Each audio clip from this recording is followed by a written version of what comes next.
Okay, so here's how to make a cheap humidifier and at the same time possibly kill germs in your coffee maker.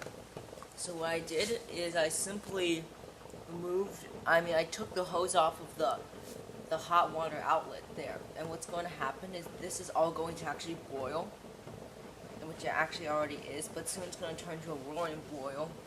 Also got the Amana running. It's actually not kind of cool today, so it sounds just a little bit different than it would on a hot day.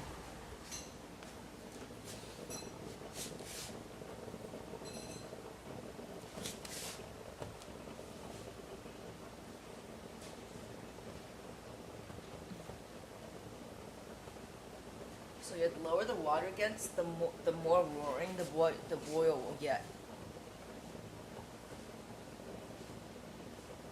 Now that's a roaring boil. You can also put a bit of water on the warming plate, and you get a bit of steam out of there as well.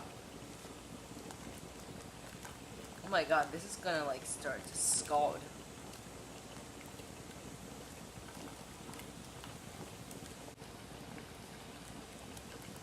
So yeah, thanks for watching.